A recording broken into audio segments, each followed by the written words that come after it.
As far as we know, no one's ever addressed the United States Congress in a sweatshirt before, but they love him much more than they love you. Welcome to Tucker Carlson Tonight. Remember when Sam Bankman-Fried showed up in Washington wearing a T-shirt and spouting nonsense, and all the self-described geniuses declared him a hero? The media, the Congress, the White House, they all love this weird little guy called Sam Bankman-Fried. Do you remember that? Somehow we were reminded of it today when the president of Ukraine arrived at the White House dressed like the manager of a strip club and started to demand money. Amazingly, no one threw him out. Instead, they did whatever he wanted.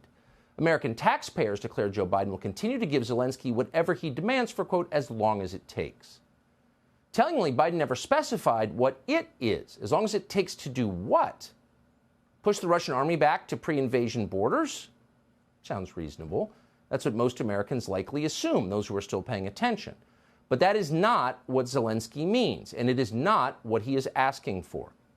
Zelenskyy is demanding regime change in Russia, just like in Iraq and Libya and a long list of other failed states, except this time in the heart of the Eurasian landmass, next door to the entire civilized world. That's what Zelenskyy has called for repeatedly, and every dollar we send to him goes toward that end. And at this point, he's getting a lot closer to achieving it. So what happens if he, quote, wins? What does the ensuing chaos look like? Thought about that? Who's going to secure the world's largest nuclear arsenal once we help Zelenskyy topple the Russian government? Who replaces Putin?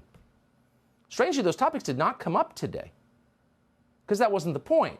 The point of today's visit to Washington was not to make the world more stable or make wise decisions, much less to help America. That's always at the bottom of the list. The point was to fawn over the Ukrainian strip club manager and hand him billions more dollars from our own crumbling economy. It is hard, in fact, it may be impossible to imagine a more humiliating scenario for the greatest country on earth. And we would love to blame Joe Biden for it, but we can't really, not entirely at least. This was bipartisan masochism. The Uniparty is alive and well, despite the best efforts of voters, including last month. And if you doubt that it's alive and well, here's a picture of Zelenskyy that he had taken with a group of elderly Republican senators in Kiev back in May.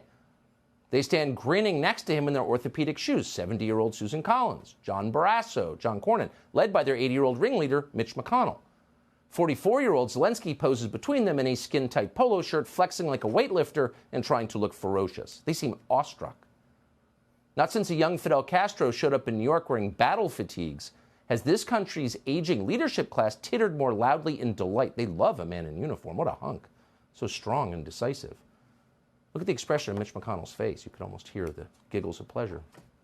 No rational person assessing the issues ever would have predicted this moment. If you were a Republican office holder and Zelenskyy came to Washington, maybe you would, for a moment, ask him about his current and ongoing war against